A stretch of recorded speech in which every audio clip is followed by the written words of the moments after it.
સુરેન્દ્રનગરમાં છેલ્લા ઘણા સમયથી ખનીજ માફિયાઓ બેફામ બન્યા છે અને સુરેન્દ્રનગરમાં જાણે ખનીજ માફિયાઓનું રાજ હોય તેમ કોઈ પણ પ્રકારના ડર વગર બેફામ ખનીજ ચોરી કરવામાં આવી રહી છે। એટલું જ નહીં, ખાણ ખનીજ વિભાગની ટીમ પર હુમલો કરતા પણ તેઓ નથી અચકાતા। ત્યારે આ અંગે વીટીવી ન્યૂઝ દ્વારા એક અહેવાલ પ્રસ્તુત કરવામાં આવ્યો હતો અને વીટીવી ન્યૂઝના આધારદાર અહેવાલ બાદ તંત્ર એક્શનમાં આવ્યું છે।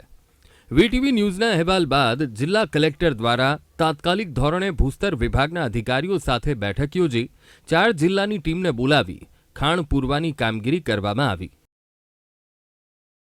તો સાથે જ પોલીસની શંકાસ્પદ ભૂમિકા વચ્ચે એસઆરપીની ટીમને સાથે રાખીને સમગ્ર કાર્યવાહી કરવામાં આવી હતી।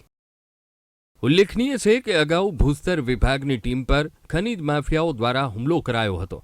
ખનીજ માફિયાઓએ ખોદેલી ખાણો પૂરવા માટે સરકારે ગ્રાન્ટ મંજૂર કરી હતી, જેથી વહીવટી તંત્રએ ખાણો પૂરવાનું શરૂ કર્યું હતું। પરંતુ કોન્ટ્રાક્ટરો ખાણ પૂરે તે પહેલા ખનીજ માફિયાઓએ કામ અટકાવ્યું હતું અને કોન્ટ્રાક્ટરો પર ભૂસ્તર વિભાગ અને પોલીસની હાજરીમાં જ પથ્થરમારો કર્યો હતો। આ ઘટના પરથી એ વાત સાબિત થાય છે કે ખનીજ માફિયાઓને કાયદાનો કોઈ જ ડર નથી। ત્યારે આવા બેફામ ખનીજ માફિયાઓ સામે કડક કાર્યવાહી કરી કાયદાનું ભાન કરાવવું જરૂરી છે।